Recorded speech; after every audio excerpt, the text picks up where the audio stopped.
Hello and welcome to this bonus edition of PipeBomb Wrestling Podcast, a show that is for the fans, by the fans. I am your phenomenal host, Mr. Podcast, and Chris Belcher. You can follow me at Chris Belcher24 on Facebook, Twitter, and Instagram. The show is at PBW Podcast on those platforms as well. So make sure you hit that like button. Make sure you're following us for all of the latest happenings in the world of wrestling, including our opinions. Some stuff maybe that we leave out on the podcast. Make sure you follow us on social media. That way you get all of that content as well. Make sure you're supporting all of our the programs, a part of our partnership. That's bodyslam.net's YouTube channel, all their other great shows, as well as everybody on SportsWire Radio. Make sure you throw them some support as well. Our brand new shows premiere every Monday and Wednesday, and in today's case, Fridays. Wherever you find your podcast, SportsWire Radio, and bodyslam.net's YouTube channel. Make sure you throw some support over there. I know they were greatly appreciated. I am joined, as always, by the young buck. The indie darling is in the house, Mr. Andy York, as we sit here on a Friday, a bonus show, talking all about AEW during Royal Rumble week. Yeah, man, I'm very excited to talk about this. It's been a good couple of weeks for AEW. I really enjoyed last week's, well, I guess 2 weeks ago's now considering, and Yes. Beach Break. I really enjoyed that as well. So I'm excited to talk about it and dive into everything. Two really good cards, man. It really was. AEW put two really good shows together. And if you missed our Wednesday episode where even though we devoted most of it to previewing the Royal Rumble, we talked about some AEW stuff, a lot more than I expected to.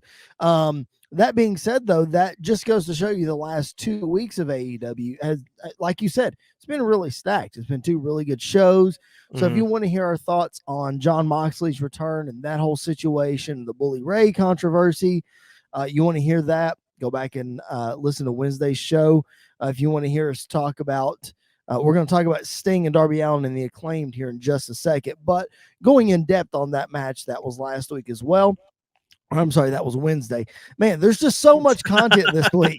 Like my brain, I don't want to say my brain is fried, but after the Royal Rumble tomorrow night, like my brain might be fried. Yeah, mine might be too. It's been a very busy week in life in general for me, and it's also been a very busy wrestling week as well. And it's not even close to being over yet. So no, but I'm excited. I'm excited for everything. The more wrestling, the better. And just let my brain get fried watching everything, and I'll be okay. I'll bounce back at some point. The good stuff is still to come. We have the Royal Rumble tomorrow night. So if you're listening to this on a Friday when we drop it, or on Saturday, the day of the Royal Rumble, make sure you come to the bodyslam.net's YouTube channel.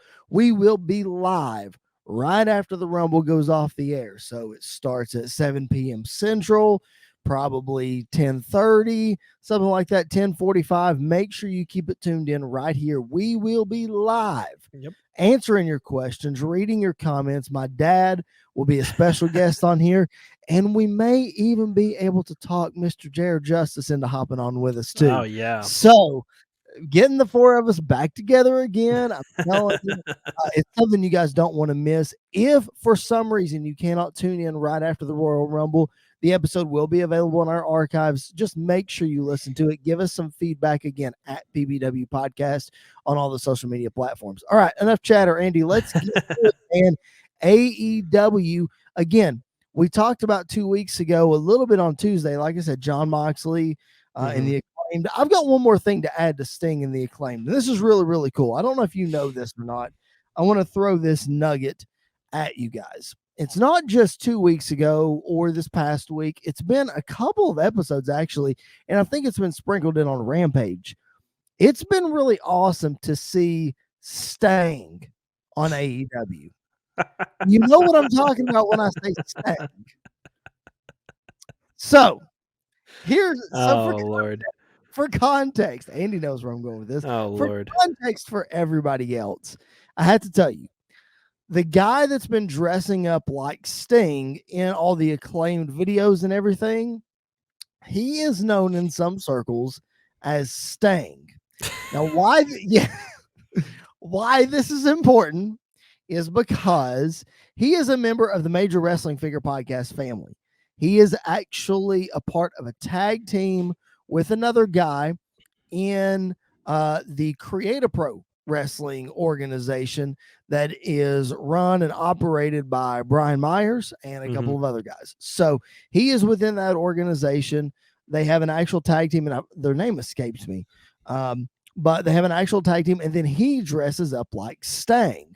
Well, of course, the reason he's called Stang is he can't be called Sting Right. because that would be copyright. But the real reason he's called Stang is because Heath Slater, as country as Heath Slater is also part of the Major Wrestling Figure Podcast family.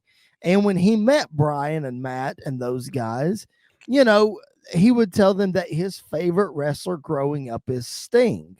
But because he's country, he'd say, "Oh man, my favorite Sting, man. Sting's the best. Sting."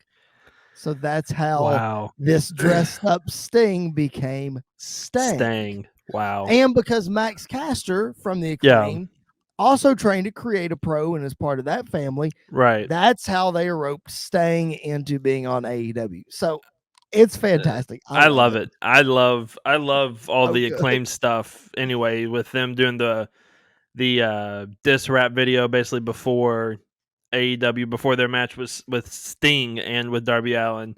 So I think that's fine. I love it. I think that's the perfect gimmick with the Acclaimed.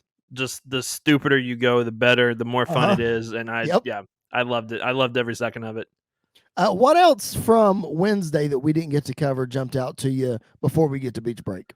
We got to talk about that mixed tag match, man. It was so good. Every single second of it was so much fun to watch. I love the fact that Adam Cole and Britt Baker both know how to find the camera at the right spot at the right time. Sure they do. When I believe Britt hit the Britsburg Sunrise on the ramp, and I believe Adam Cole hit the Panama Sunrise in the ring.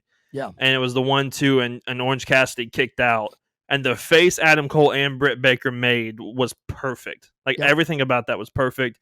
Chris Statlander in this match, she is obviously, her gimmick and her character sometimes doesn't work for everybody, and I fully understand that. But her wrestling ability has gotten a lot better. And I really, really enjoyed that match with her. And just the mixed tag match together was a lot of fun. The car crash I was expecting it to be. And I absolutely loved every second of it. It was so fun to watch. Speaking of Chris Statlander, another Create a Pro alumni coming out of that family. So shout out to all those guys. Yeah, man, it was really good. I thought it was great. I really did. I enjoyed it. It was what it needed to be. You know what I mean? And then, of course, we're going to talk towards the end of this podcast about the continuation of Adam Cole and Orange Cassidy that happened at Beach Break. But yeah, man, mixed tag was great. And we've said it before. It's not like it's something where Adam and Britt have to be together on screen all the time. Right. But it's great that they acknowledge it. It's great that they came out in their matching gear. And it's great that, all those kind of things. It's understood that they're together, and when they're paired together on screen, it makes sense. Yeah. But they don't have to do it all the time. And they're not forcing it. Yeah. Exactly. Yeah. And I think that, honestly, that would have worked with Becky and Seth. Yes. Had they not been every 2 seconds they're on screen together, trying to remind us that they are together. It's like we know that we know that they're together. We know Britt and Adam Cole are together. And so I think they handled everything perfect. And the match itself was really fun. And then one other thing I wanted to mention before we move on to Beach Break, and I'm sure you're gonna love this take, so get ready for it. On Rampage, Jade Cargill and Anna Jay, they actually had a really decent match. I was thoroughly impressed. Both of them, I believe, haven't even been wrestling for 2 years, 3 years, right? Something like that. I forget. I know Cargill was like 2. I don't know about Anna and Jay, I think Anna Jay is about the same as well. And they had an amazing, it was a really good match. I found myself, I'm a big Anna Jay fan anyway. I really enjoy Anna Jay and her gimmick with the Dark Order and everything. And Jade Cargill has been slowly growing on me. She's getting better week by week, which I think is showing a lot. But this, I think, by far was her best match, and it was fluid. There wasn't any spot where I was like, "Ooh, that that's where the inexperience comes in. Everything rolled really well together. So that's Yeah. another one that I was not expecting to be that good, and it turned out to be a really, really great match. I saw some praise online for that match as well, so maybe that's something I'll go back. I've said it on this podcast. I'm not high on Jade Cargill at all. Yeah. I'm her gimmick is fine. What she's going to do is fine, but I think they're pushing her too soon. So I just her matches are hard for me to watch because of those things. But you saying that and then reading stuff online, maybe I will go back and check that match out. One other thing that I wanted to mention before we get to Beach Break is something that we vocalized a little bit of displeasure for a couple weeks ago on the show, hoping it wasn't going to happen, and now it appears that it is going to happen. And it looks like that Lance Archer and Dan Lambert are going to be a thing.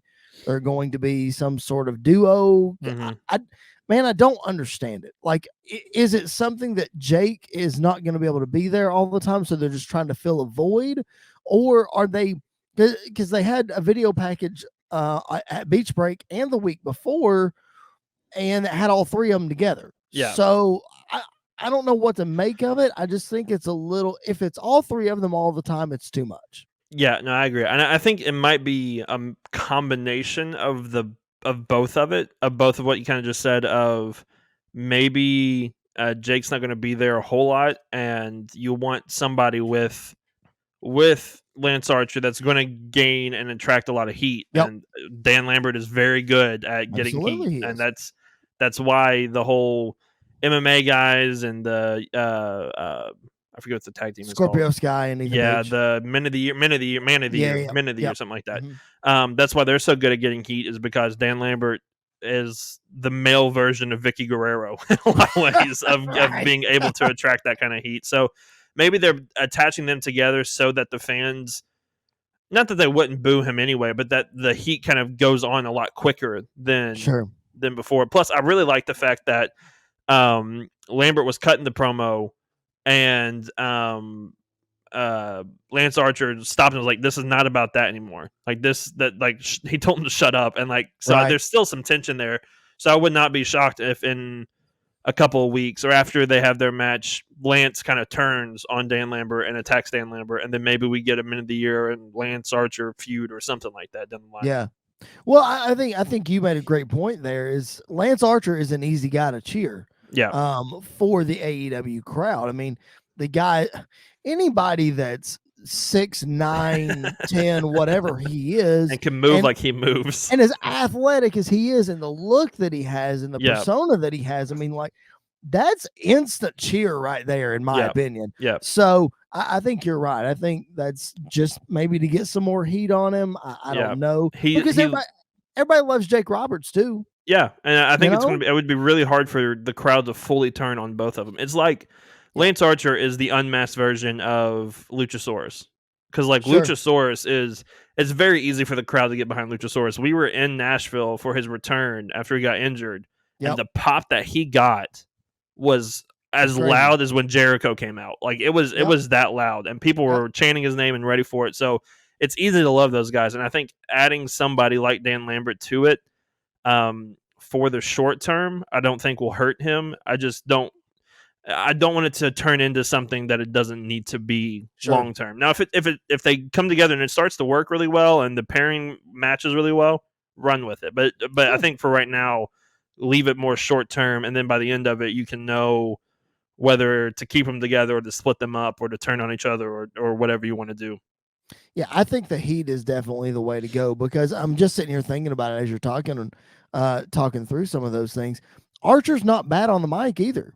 No, it's not like he absolutely has to have a mouthpiece. You know what I mean? Yeah. You got some big guys who they're trying to make big heaters and whatever that they can't talk.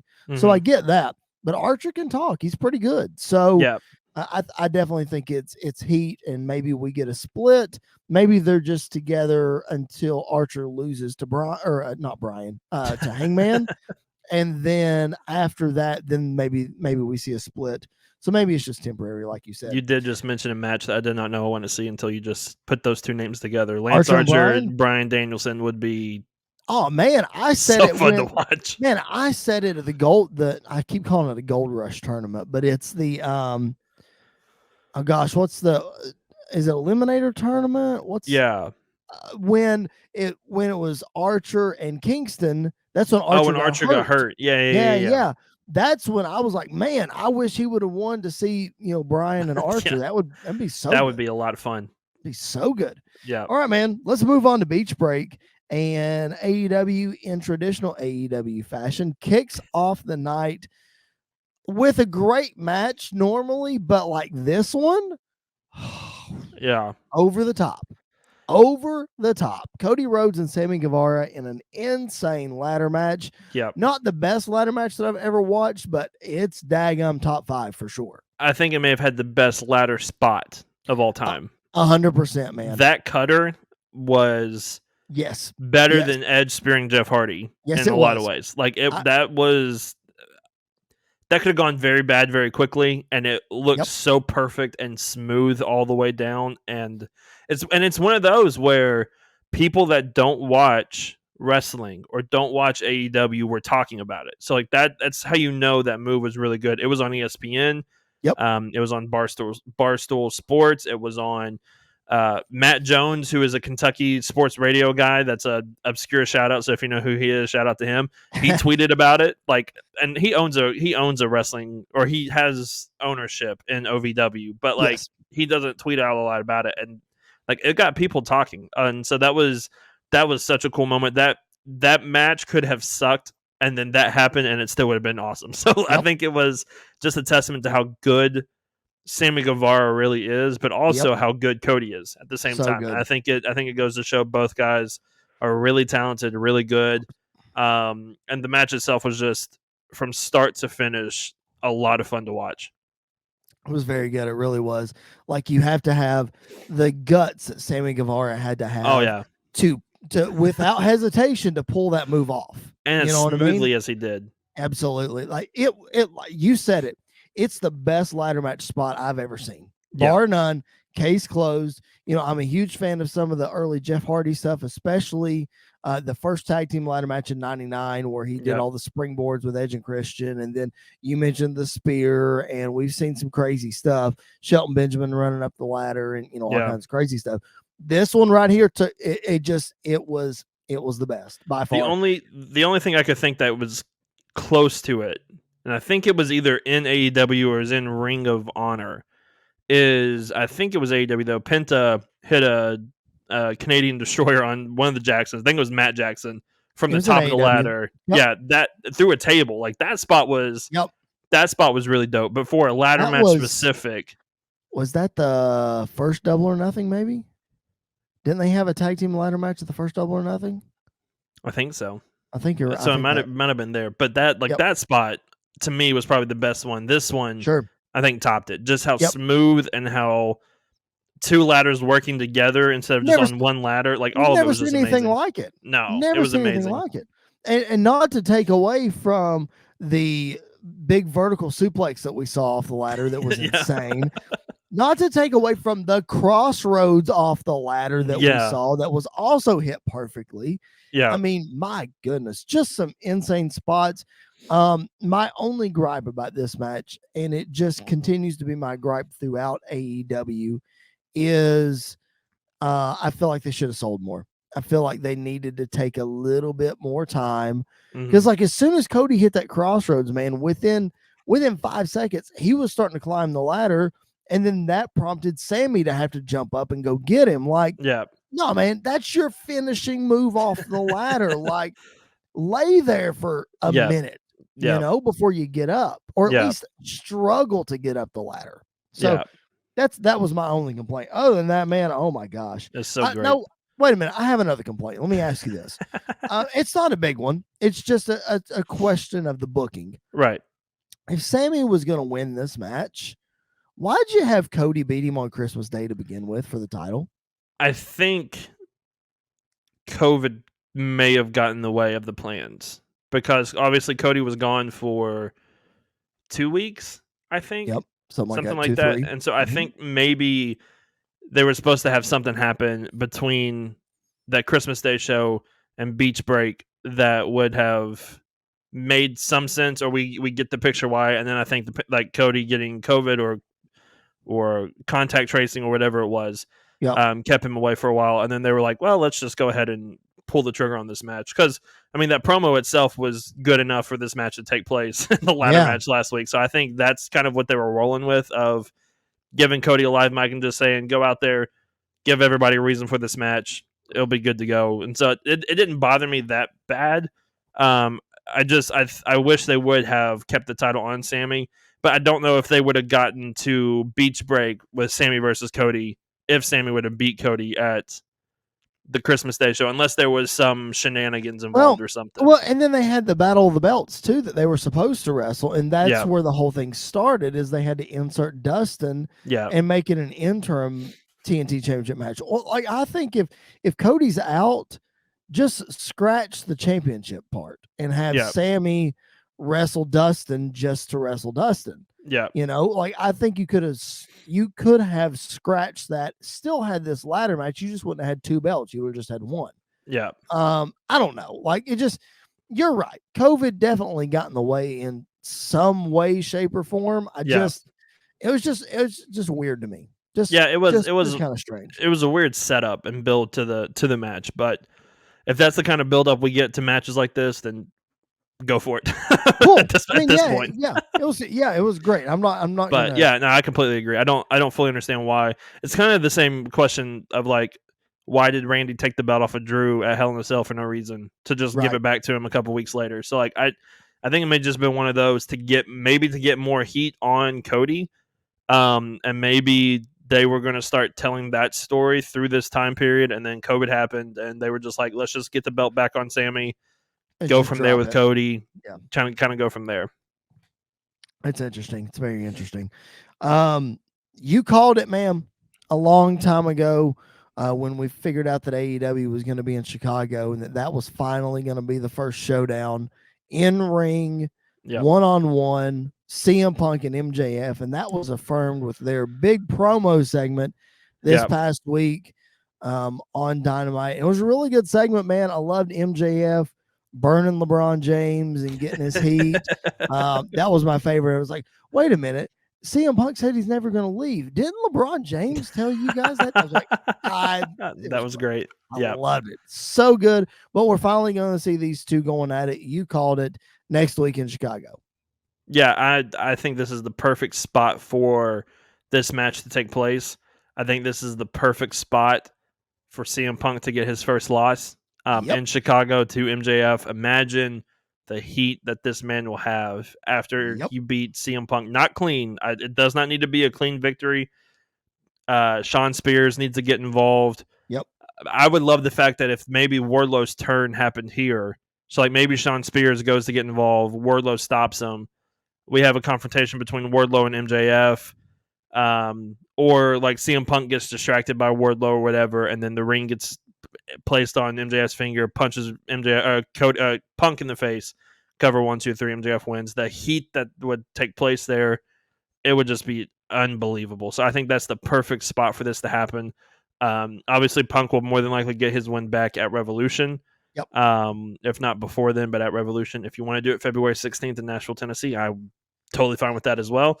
But I definitely think we are on the road to Punk's first loss in AEW being to someone like MJF. That somebody needs to beat Punk eventually. Yep. There's only a handful that you can have really do it, and it means something. And I think that would be MJF beating Punk to like get his first loss. That would elevate MJF so much more into the stratosphere, to where after Revolution, even if he loses to Punk, after Revolution, he has to be the one to go after Page for the title. You took the words right out of my mouth, because like this win over Punk establishes MJF as not only the guy to take on Hangman Page, but the guy to take the title off of Hangman Page to be the next AEW champion. I firmly believe that. I said it when Page won the title. You need to, while MJF has the heat that he does, while he doesn't necessarily need the title, could you imagine how much more the title would be elevated by putting it on MJF and just Oh man. It would be that itself would be just absolutely amazing to see that. Plus, I Yep. think it would be really great if maybe in between Chicago and Revolution, if MJF got a world title shot against Page, and during the match somehow Punk comes out and costs Yeah. MJF, and then Maybe that leads to maybe that wait, match at Revolution. maybe February 16th in Hey, Nashville. that's fine with me. Kenny Omega returns to challenge Page. Punk comes in to cost MJF. There We you head into go. Revolution. I'm that booking that as well. But yeah, That's I like think we're heading to that direction. it's like 3 weeks from now, and it's like 3 weeks from Revolution. It's like Yeah, right it's in the middle. right in the middle. It's perfect. It would Absolutely make perfect. total sense. Book it, Tony Khan.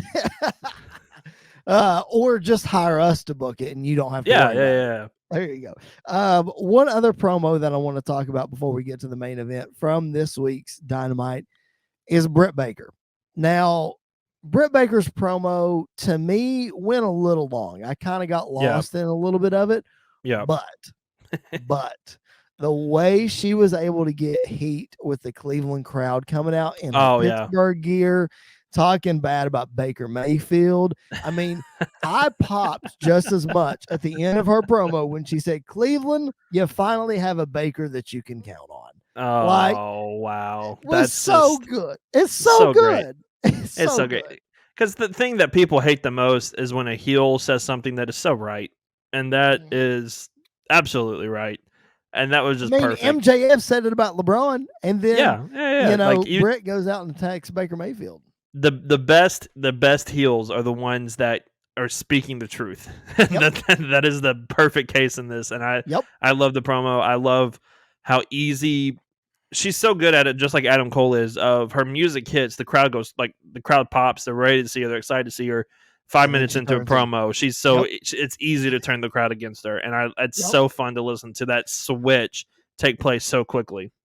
While we're talking about heels being honest and saying things that are right and getting a bunch of heat in towns talking about sports stuff, I immediately, anytime somebody says something like that, I go back to the Rock concert in 2003 when they're in Sacramento, and he says that he's leaving Sacramento, but he'll be sure to come back with the Lakers. And the Lakers beat the Kings in May. Oh, that's so great. That line, and Elias and Kevin Owens talking about the Supersonics leaving Seattle to go to Oklahoma City. It was just moments like that are so fun, and people who don't know sports are so confused. But the ones that know it is like, that's such a great dig. Like, that is such a perfect dig.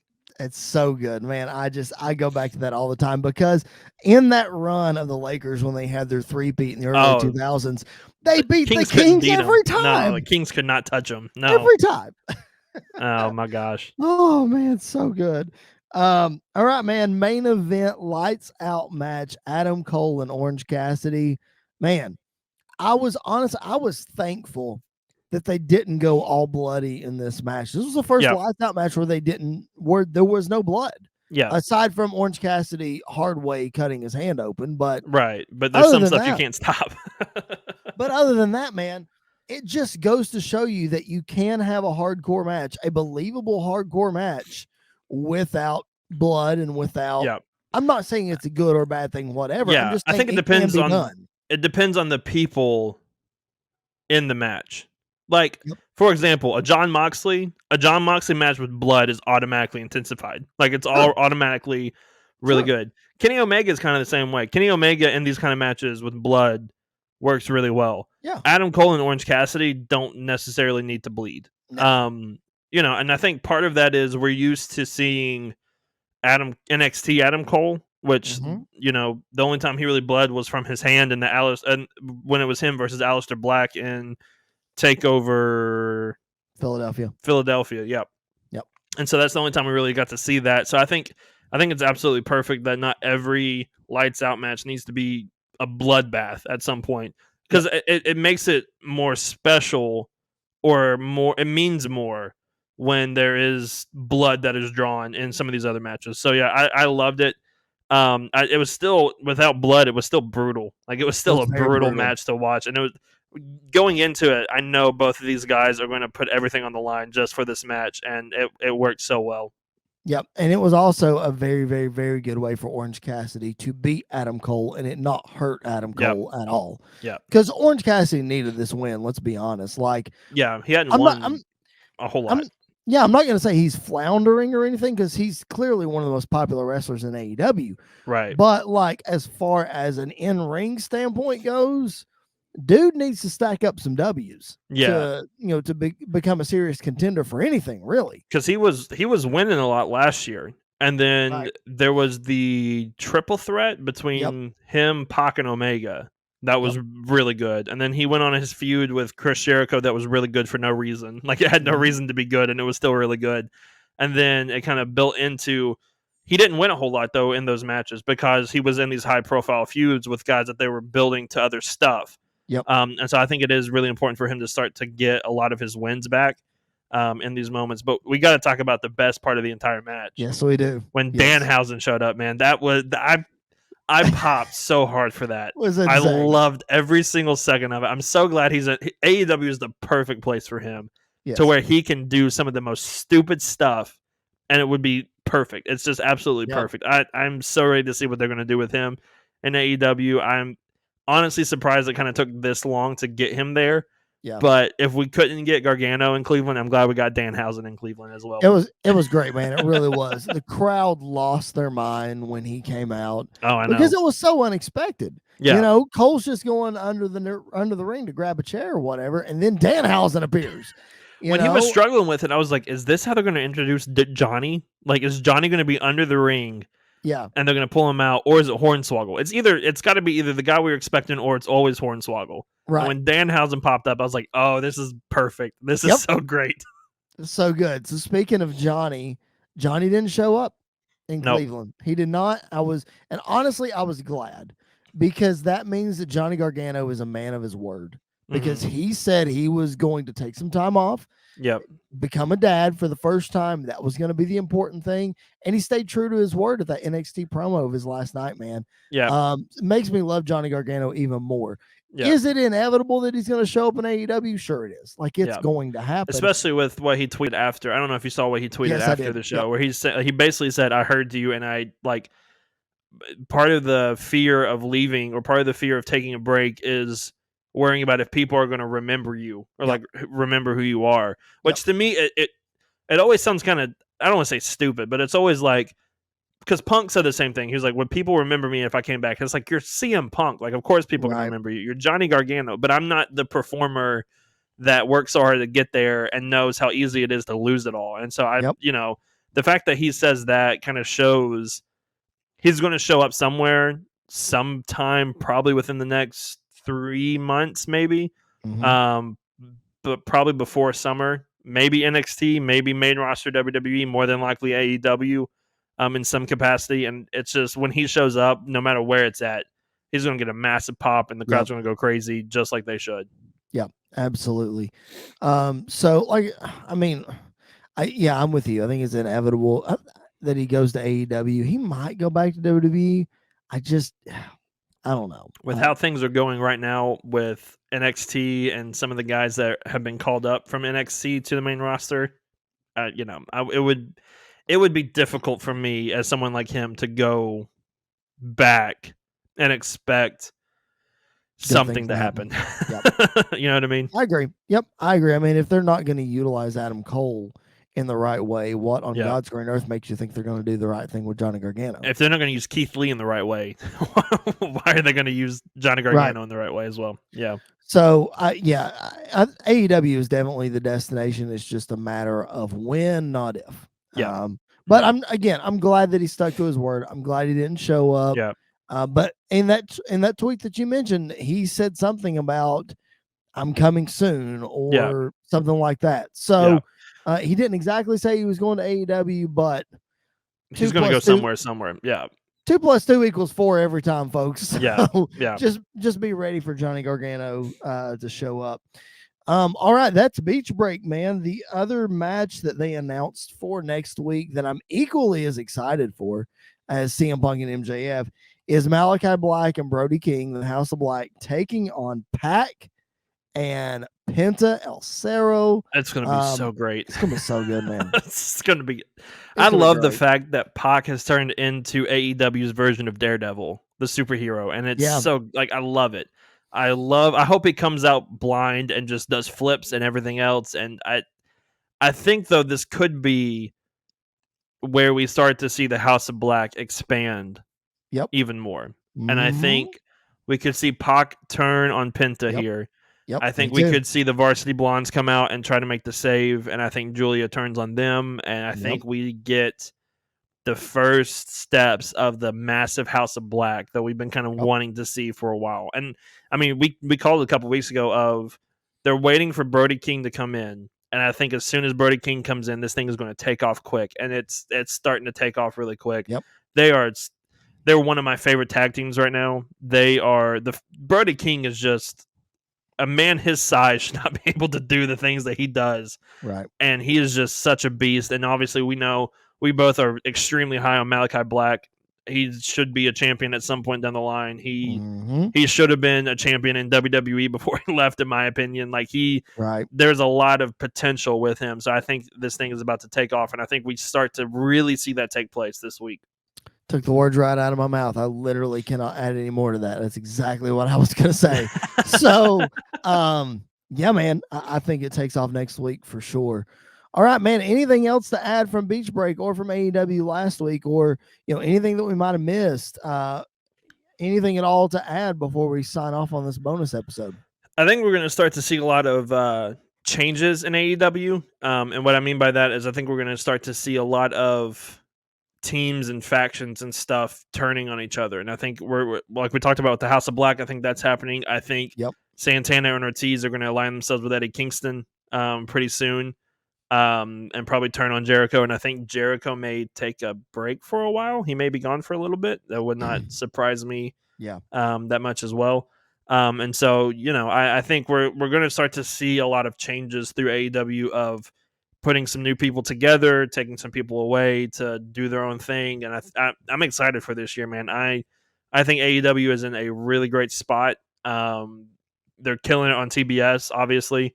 They're killing it on Rampage on Friday nights. They're becoming more mainstream popular, which is really important to kind of grow. But also, if you want to take your shots at WWE and actually make it mean something, you got to kind of start there, and they're starting to take those steps as well. So it's a lot of fun, man. I'm so much enjoying AEW. I'm enjoying WWE right now. New Japan is killing it. Wrestling right now is just it's on fire. Right. GC. I saw a tweet. I don't remember who said it. I saw a tweet though that compared wrestling today to like wrestling in the 90s, where it was like you have your WWE, you have your AEW, you have your GCW, and it's like WWF, WCW, ECW, all wrapped up right there. And it's the truth. It absolutely is. Let's talk about that GCW for a minute as we kind of wind down here. You and I both watched the World on GCW show that happened on Sunday night, I believe it was. Yep. Saw craziness with Matt Cardona and Joey Janela. I told you it was overbooked, man. It was the most overbooked match I think I've ever seen in my life, and I loved it. But it was it was perfect. Yeah. It was straight up Matt Cardona's alley. Like, if you know anything about the way that his wrestling mind works, that's it, right? That is straight out of his head, because Absolutely. you had Mark Sterling show up. Mm-hmm. You had Virgil show up, which was strange.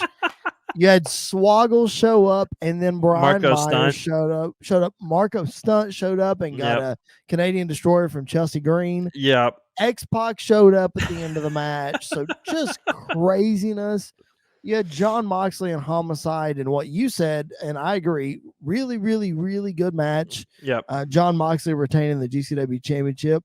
And then Jeff Jarrett in a really good match against Effie, coming out as the last outlaw in his all black. Did you see the tweet that somebody posted online about Jeff in his all black? No. I can't believe I'm about to say this and wrap this show up with this, because we really can't add anything after this.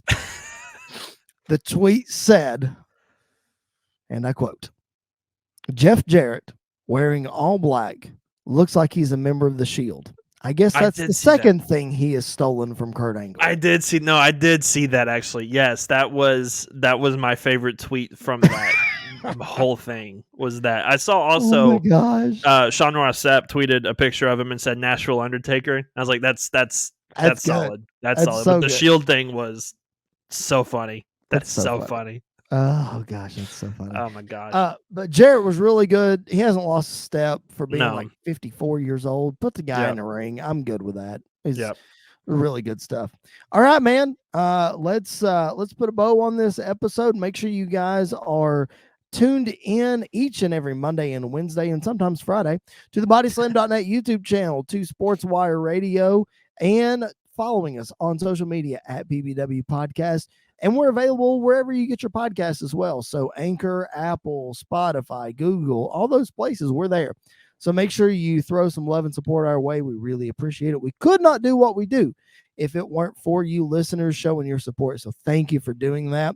Make sure that you tune in tomorrow night for the Royal Rumble. We are live as soon as the show goes off the air on the bodyslam.net YouTube channel.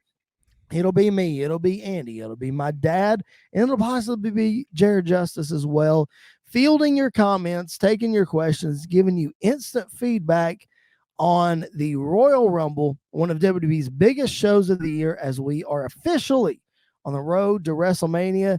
Andy, lots of speculations about celebrities and confirmations and people that are going to be in the Rumble and not going to be in the Rumble. Yeah. It's going to be wild, man. If you guys are listening to this before the Rumble, you don't want to miss it. I promise. No, I've tried so hard to stay away from, because I've seen some reports of like rumored Rumble appearances. Yep. I've tried to stay away from that because I know it's my favorite. Like, to me, the Rumble is like going to a Marvel movie. I don't want it to be spoiled for me, and I want to go and sit and watch and freak out at whoever shows up on my screen because I don't know what's going to happen. And I'm so ready for the Rumble. My favorite time of the year. I love the fact that we could have anybody from Matt Cardona show up to The Rock show up. And I love that gap that we have.